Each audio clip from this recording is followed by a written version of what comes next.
Well, Moses would have been very, very old, and so would Aaron. And they would be in the second or third generation of people who were on that trip. So, Barbara, tell us about chapter 16. Okay. The whole Israelite community set out from Elim and came to the desert of Sin, which is between Elim and Sinai, on the 15th day of the second month after they had come out of Egypt. In the desert, the whole community grumbled against Moses and Aaron. The Israelites said to them, "If only we had died by the Lord's hand in Egypt. There we sat around pots of meat and ate all the food we wanted. But you have brought us out into this desert to starve this entire assembly to death." Then the Lord said to Moses, "I will rain down bread from heaven for you. The people are to go out each day and gather enough for that day. In this way I will test them and see whether they will follow my instructions. On the sixth day they are to prepare what they bring in, and that is to be twice as much as they gather on the other days." So Moses and Aaron said to all the Israelites, "In the evening you will know that it was the Lord who brought you out of Egypt. And in the morning you will see the glory of the Lord, because he has heard your grumbling against him. Who are we that you should grumble against us?" Moses also said, "You will know that it was the Lord when he gives you meat to eat in the evening and all the bread you want in the morning, because he has heard your grumbling against him. Who are we? You are not grumbling against us, but against the Lord." Then Moses told... Hold on, let's stop for just a minute, because the message really has some very interesting description. The whole company of Israel complained against Moses and Aaron in the wilderness. The Israelites said, "Why didn't God let us die in comfort in Egypt?" How comfortable were they in Egypt? They were anxious to get out of there. But, he says, "where we had lamb stew and all the bread we could eat." No mention of barbecue. They had lamb stew. "You brought us out of this wilderness to starve us to death," the whole company of Israel. And God said to Moses, "I'm going to rain bread down from the skies for you. And the people go out and gather each day's ration. I'm going to test them to see if they live according to my teachings or not. On the sixth day, they will prepare what they gathered. It will turn out to be twice as much as their daily ration." Now, why are they going to get twice as much? Because the Sabbath It's the is holy. Sabbath. They couldn't go back out. And Moses and Aaron told the people of Israel, "This evening you know that it is God that brought you out of Egypt. And in the morning you will see the glory of God. Yes, he listened to your complaints against him, your murmurings. You haven't been complaining against us, you know, but against God." So there's Moses. Not me. Direct your complaints to where they belong. And then Moses said, "Since it will be God who gives you meat for your meal in the evening, and your fill of bread in the morning, it is God who will have listened to your complaints against him. Who are we in us? You haven't been complaining to us. You've been complaining to God." So, Aaron, I think I read one of your verses there, but Aaron is saying, hey, or Moses is saying to the people, you think you're complaining about God, to us, but what you're really complaining about is God. That's a really good point to remember when you start to be a complainer. Yes, a murmurer. Yeah.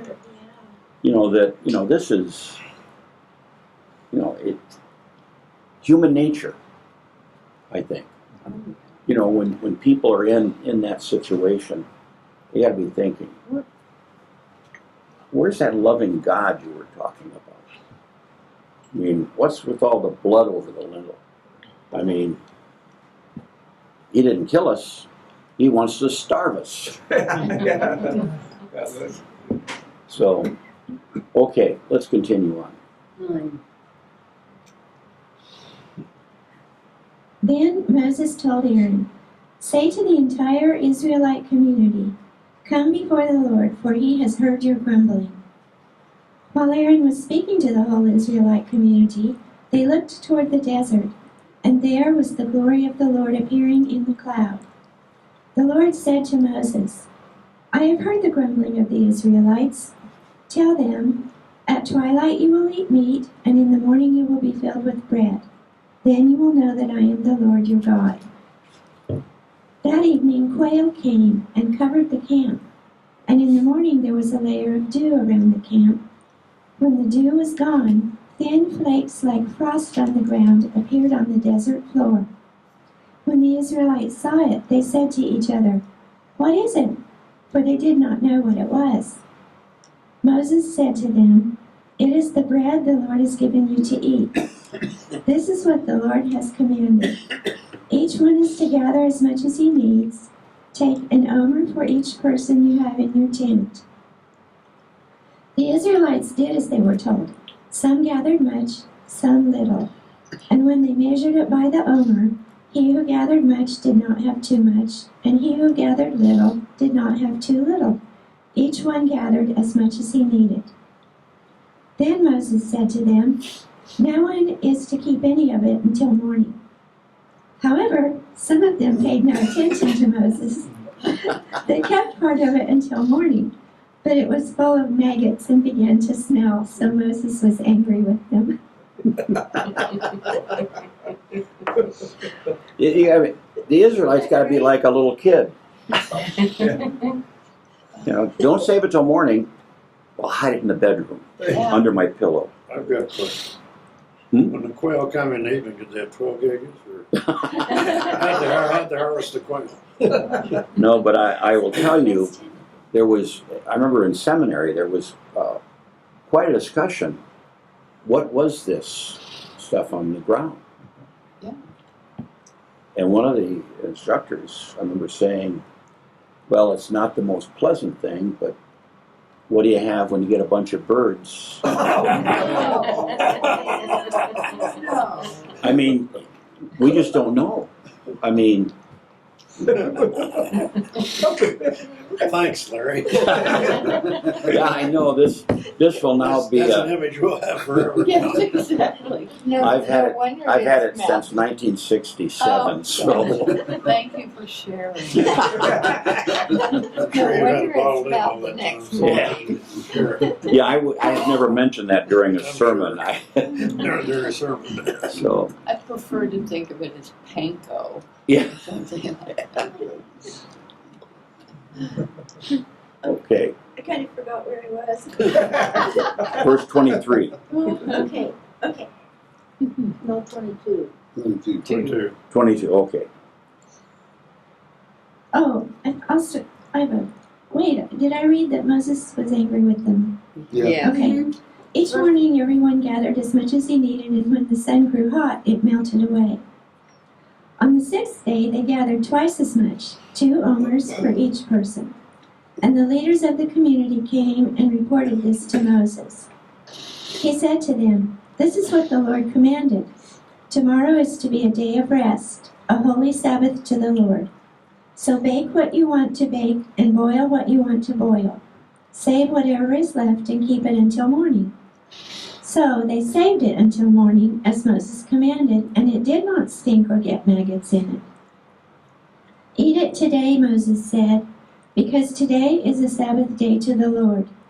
You will not, you will not find any of it on the ground today.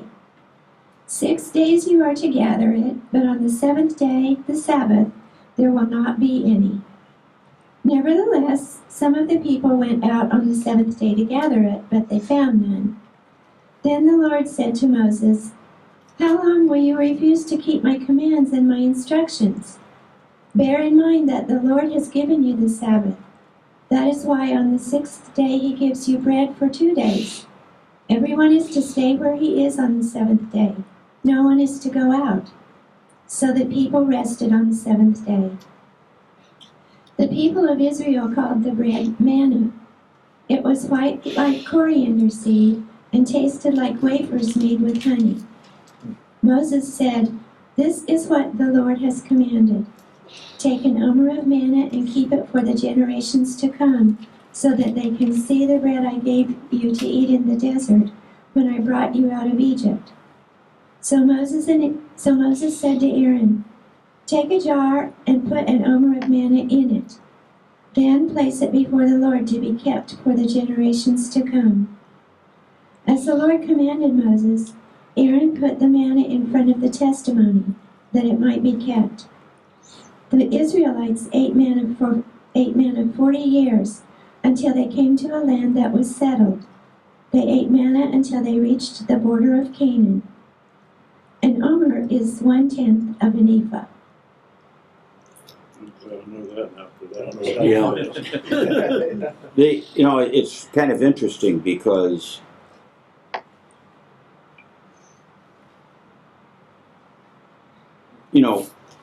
the people were told the Sabbath, stay home. You took an extra dose, so cover it. But the people went out and gathered anyway, but they didn't find anything. Yeah. God said to Moses, "How long are you going to disobey my commands and not follow my instructions?" Second time. I mean, these Hebrews are just like Christians. Human nature. Well, kind of like when your mom put out a cookie jar and said, "I don't eat them all, so I'm not going to make any more for tomorrow." But sure enough, they were all gone. Well, I always left one. I like the message, and it said, the Israelites named it manna, which means, what is it? It looked like coriander seed, whitish, and it tasted like a cracker with honey. I'm surprised it doesn't say it tasted like chicken.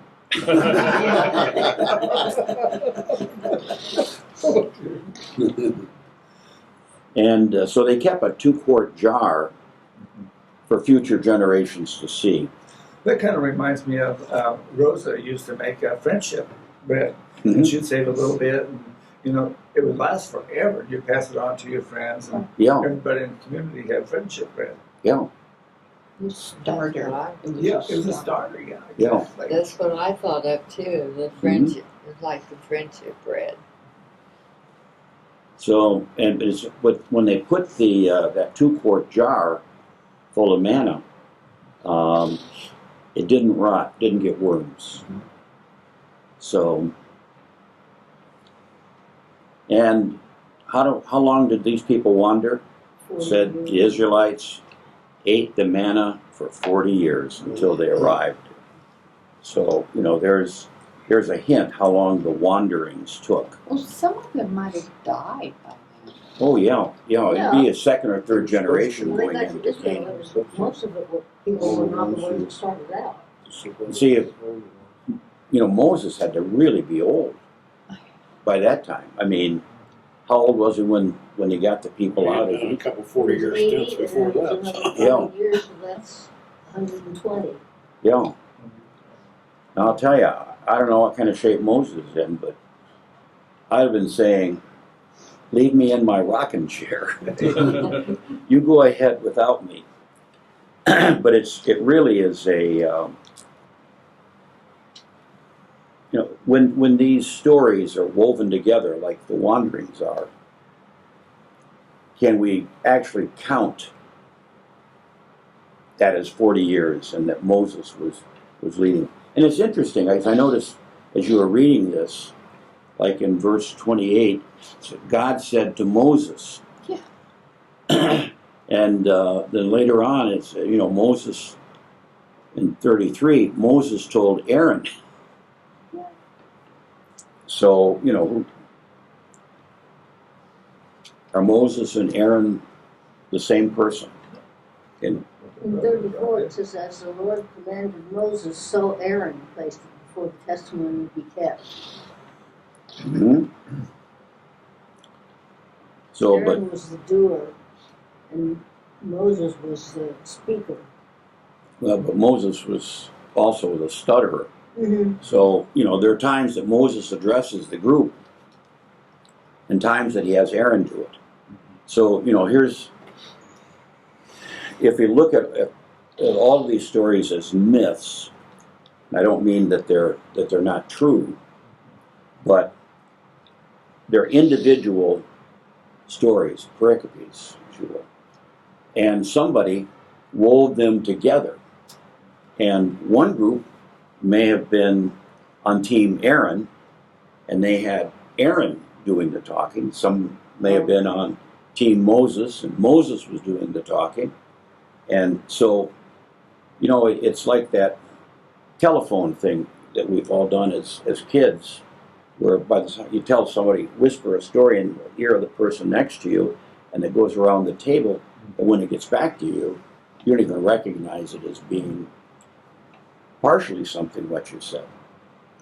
Most of the activities were pushed away from Moses and the rest of them and emphasized God. Yes. So that whole activity, if it took 40 years or whatever, that was a learning Mm-hmm. process. So they had to have some time to educate the general public in that regard. Well, it's like, God said to Moses back in verse 28, how long are you going to disobey my commands? Yeah. I mean, will you ever listen to me? And we know that as we read the prophets, they were disobeying God's commands during the time of the prophets. We're not doing that anymore, though. No. We're straight and narrow now. But, if you look at the New Testament, we're still not following God's command. They just got more sophisticated in the New Testament and said, Jesus isn't God, so we don't have to listen to anything he says. And then you get the atheists or agnostics come in and say, well, there is no God.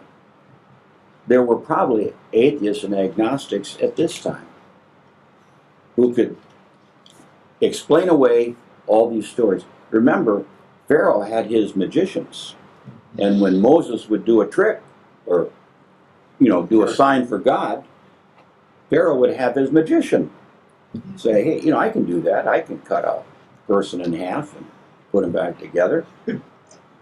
So, it's kind of like there's always going to be somebody who says, I don't buy that. Like a fellow I used to work with who said to me one day, and I know I've told this before, he said, if you can prove to me how Jesus walked on water, I'll start going to church and believe.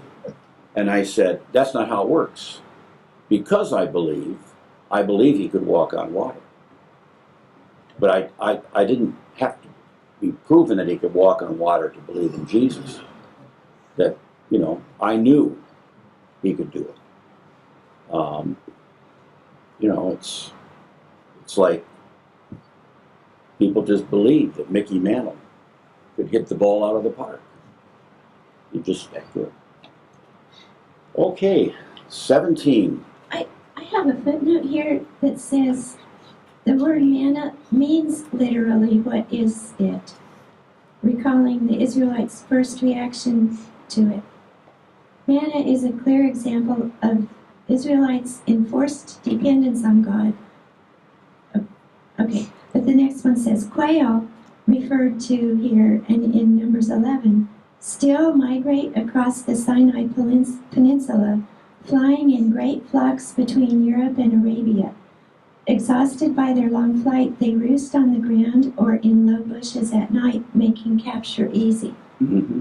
I didn't know that. Yeah. So they didn't need a 12 gauge. They could just walk out and grab them. Yeah.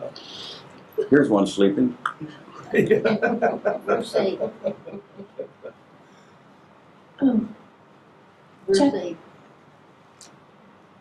is where we stopped. No, we're in chapter 17. oh, my Bible got mixed up too. Okay, chapter 17. Mm-hmm. I was Oh, like, yeah. it was back in Genesis for some reason.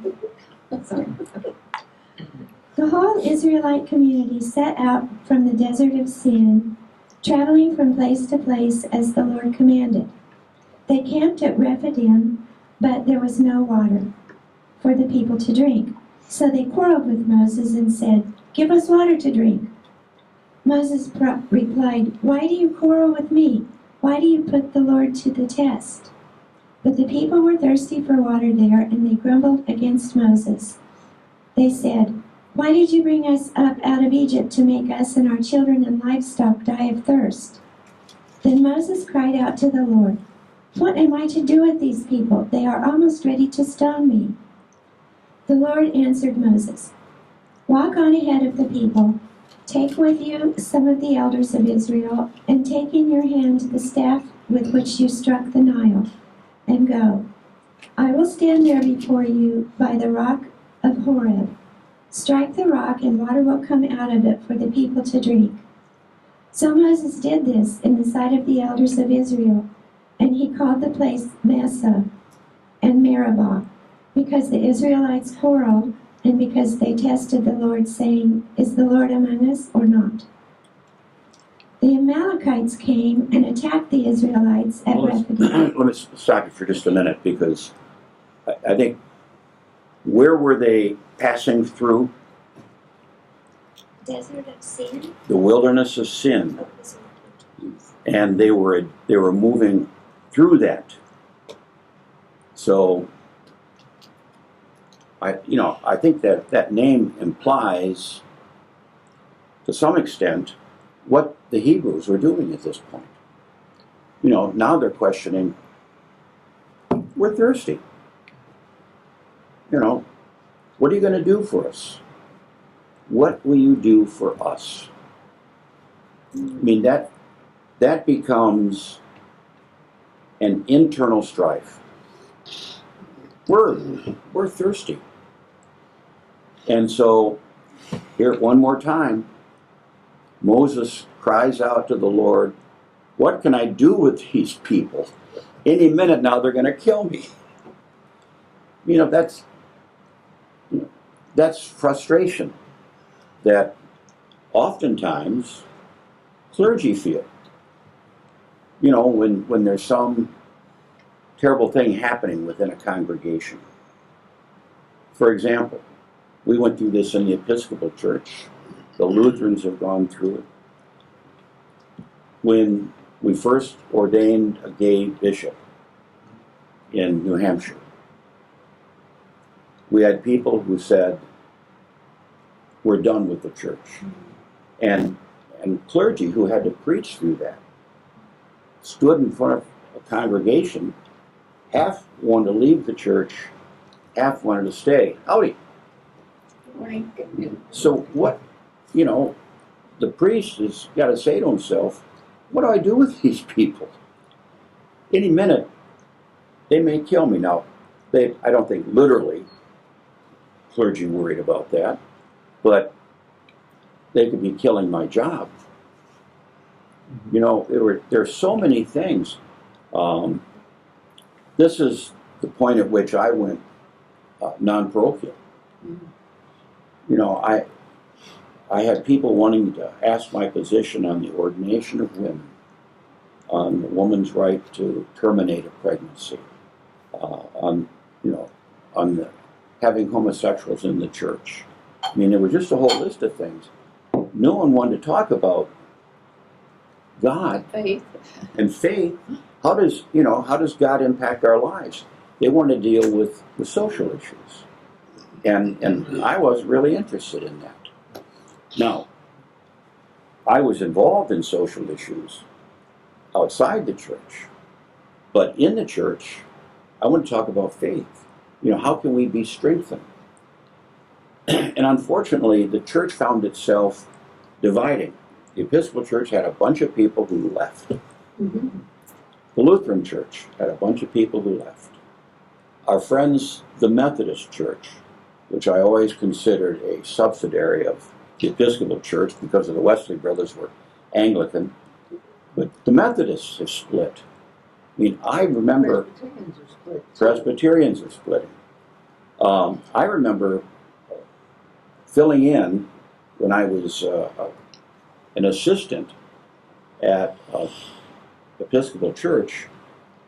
The rector said, "Why don't you fill in over at the Methodist Church because they're having a special convention and they're going to unify the North and the South. The two churches were going to come back into communion with each other."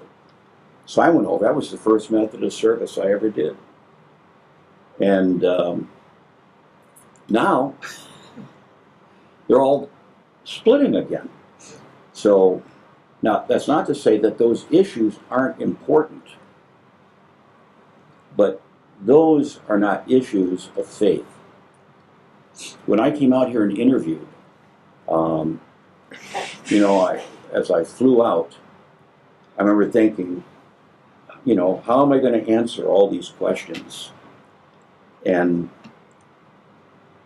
I had a meeting with members from the 4 different congregations I was going to serve. And the first question was, how was the flight out? Yeah, that's The right. second one was, when did you go to seminary? Yeah. The next one was, what do you think your most important job is? No one ever raised any of those issues. They were more concerned about having a priest and a pastor. And that's why I'm out here. And I will tell you, any church back in Michigan I would interview with, and I interviewed with several of them, and actually got a job at a couple of them. But their first question was, what do you think of ordination of women? What do you think about a woman's right to choice? I thought, well, move on from here. It's like when I interviewed, when you come out of seminary as a candidate, before you're ordained to the diaconate, you're interviewed by the standing committee. And the standing committee had a whole series of questions for me. What do you think about the ordination of women? What do you think about a woman's right to choice? And when they were all done, they said, now, do you have any questions for us? And I said, yeah, I got one. They said, what is it? I said, how come nobody asked me if I believe in God? Yeah. And they said, we'll just assume you did. You know what they say when you assume. Yeah. So, here we've got, Moses trying to do the job. And these people are saying, we're thirsty. And if we don't get water, we're going to break away and start our own. And that's what they did when Moses went up on the mountain. Yeah. They were the first breakaway congregation, in my opinion. So, I'm sorry. This is a very small, trivial thing, so go on. But in seminary, did they talk about how the animals were fed? Oh, Do you think? that's a Well, go on if you. No, that's a good question. They must have just grazed. Oh, well, I mean, Some of them would have been, in the well, desert. maybe not. I was gonna say some of them would have been sacrificed, but I don't think they were doing that yet. well, not yet, but I think that's part of, when he said you'll have meat in the morning. They had the herd with them. Now, they can't kill off all the livestock. In 40 years, you're producing a few too. Yeah. Well, So- go on. But that's a good question. I mean, we don't think about practical stuff.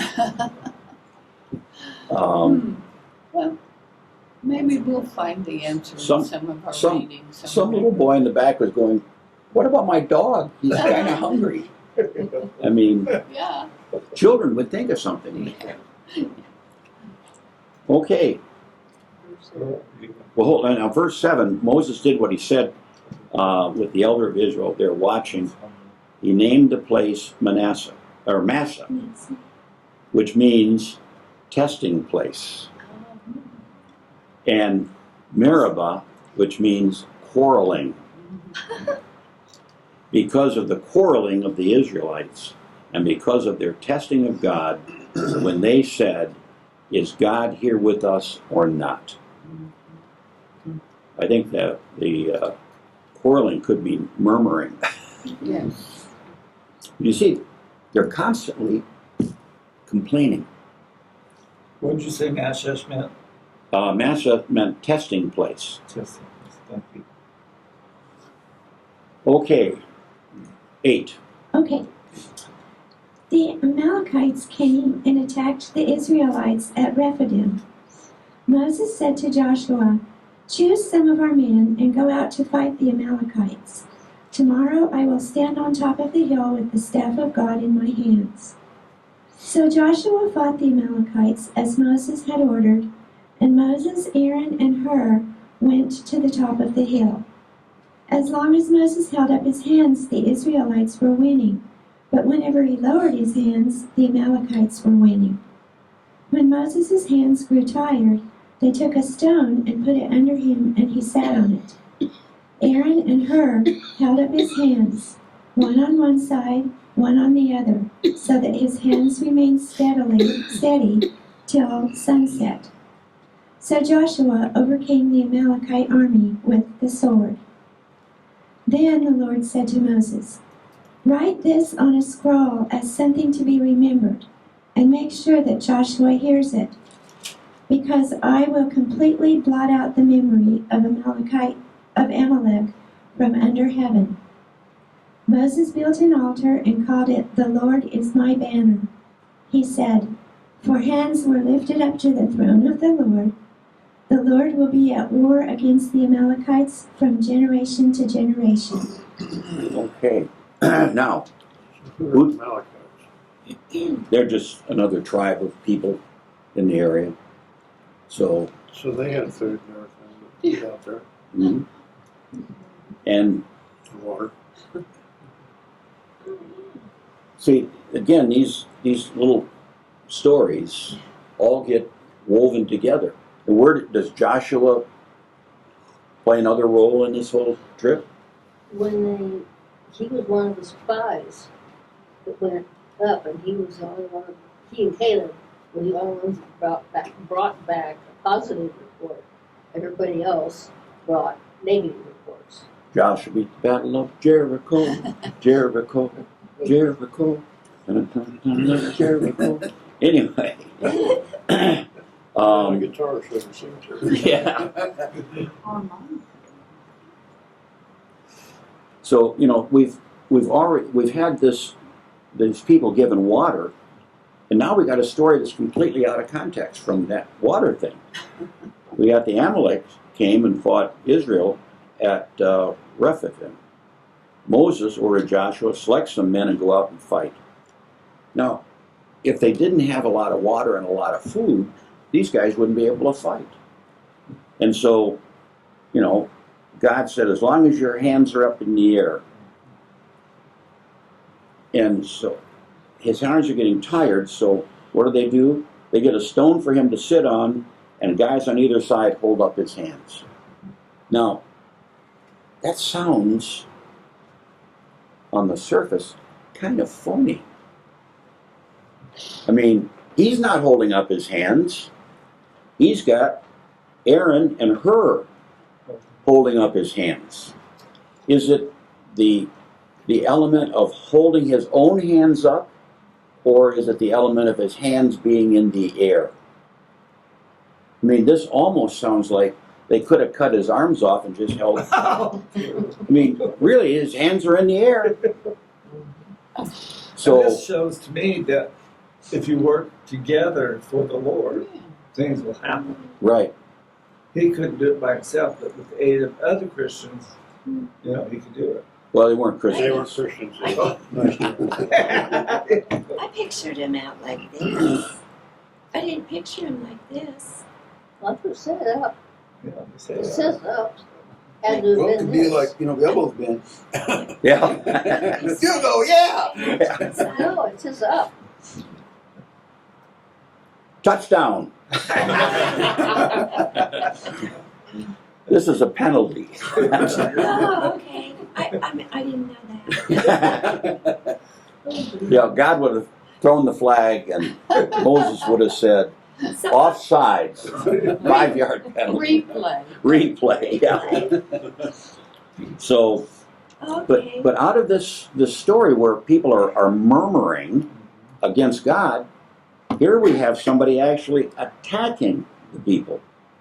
Mhm. Oh, yeah. So, these little stories kind of, you can see how they're woven together. And, They wanted his hands to be held up for an extended period of time. It wasn't just a matter of putting your hands up and bringing them down. yeah, So we had to have some support. yes. Yeah, nobody can hold their hands up like that forever. But Moses is so happy about this that he built an altar and named it God My Banner. So, what's the significance of this story? I don't know, but it well could have been somebody said, hey, that looks like an altar over there. Mm. And people would have said, well, that's where Moses built that altar when they beat the Amalekites. I mean, that's how these stories get told. And sometimes being attacked from the outside would add some unity. I don't know. Yes. That's true. But the last line there, the Lord will have war with Amalek from generation to generation. Amalek is representing something else Yes. in the world other than one tribe and one incident out there in the desert. Yeah, I'll have to look up on Amalek and see what I can find. It's kind of like that one song. We talked about it in here months ago. Something is my. I can't think what the hymn is, but what it was God used this thing as a sign. Mm. If I think of the song, I'll send it out in an email when I A lot post of it. these altars remain having meaning because it'll say, a lot of times when I read devotions, and that remains today, Mhm. where they had that altar. So Yes. it wasn't just a come and go thing. No. That's why, that altar was probably used for years, for ages. But when you And say they today, say- it doesn't mean today. It means when the writer was writing today. Yeah. Well, that's true. And so they would say, that altar you're using for a sacrifice, what's the significance of it? In churches today, some churches have an altar that's been passed down from another church.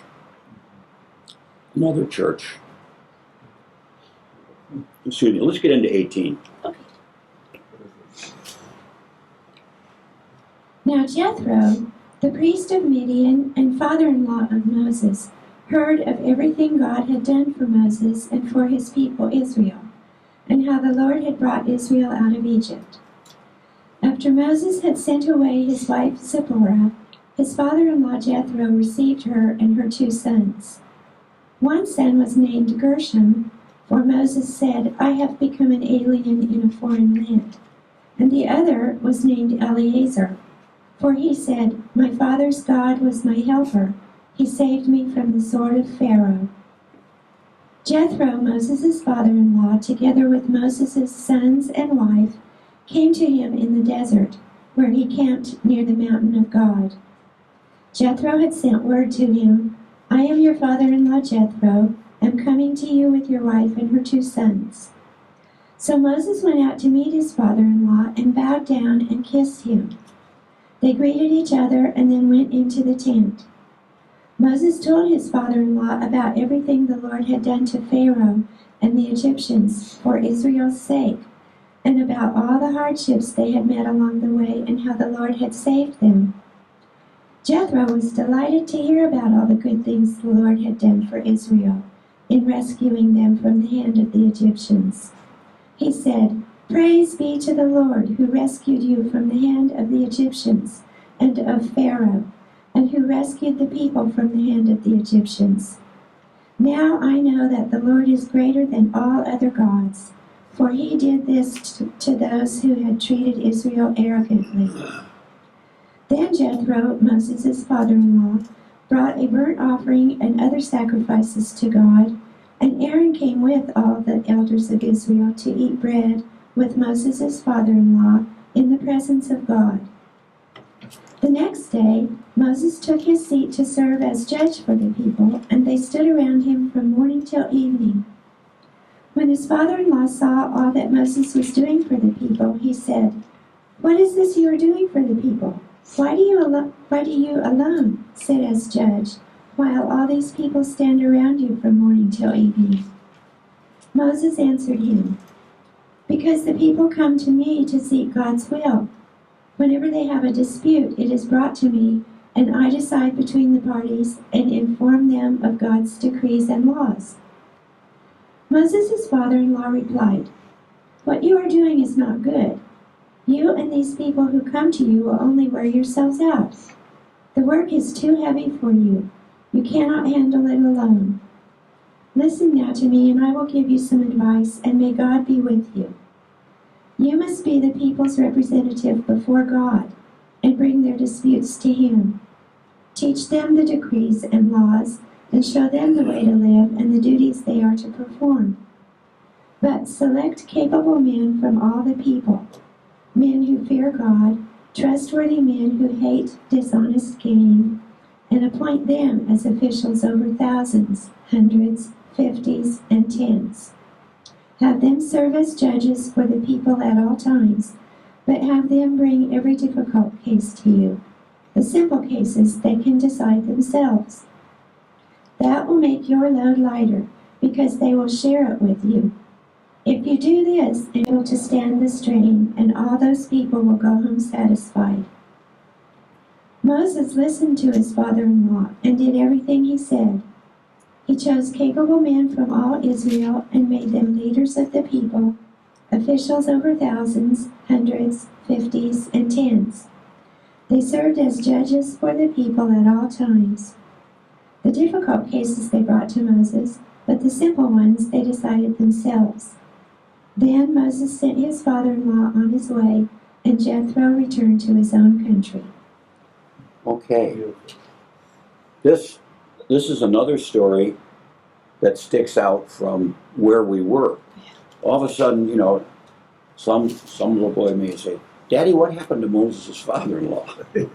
Well, he did come to visit Moses. Now, I don't know about you, I always thought that they were far enough away from Midian that this wasn't like over the hills and through the woods to. They weren't just going by? Yeah, well, I don't know. It seems like, they've been traveling, because Moses was able to get to Egypt in, within a couple of days. Now they've been traveling for at least a couple of days. Jethro heard about this. They got runners taking messages back and Yeah, to other areas all the time. I mean, yeah, Moses Like thought, Pony Express. I mean, I'm just kind of thinking we have people isolated out here in the desert, and all of a sudden there's interactions with the people doing war with them, and now. yeah, Moses thought, far enough away from my father-in-law, he won't be interfering with it. And not only does his father-in-law come, but who does he bring with him? His wife and his son. Moses' wife and his sons. But he did have some good counsel there about Yes. not carrying all this load yourself. So, and, again, little boy says to Dad, "How do we end up with all these court system?" And Dad said, "Well, Moses' father-in-law suggested that he not do all the work himself." It says in the message, or he'll burn out. So, So Moses' wife and sons were with father-in-law. yes. They were the original Shriners over in Midian. So, this Isn't that is right? Oh, they sound like it could be. this is a story on how the hierarchy was Right. created, in the Jewish church. Well, in the Hebrews, I mean, again, there is no one way that Jews do it today. I mean, it depends if they're conservative, reformed, orthodox. I mean, they're as bad as us Christians. They, even within the Reformed, there are several different ways of doing it. It's just like, you go to an Episcopal church, And you think, well, that's not how we do it back in Hutch. I mean, what are they thinking about? Well, anyway, we now get to chapter 19, Mount Sinai, and boy, the fireworks that happened there.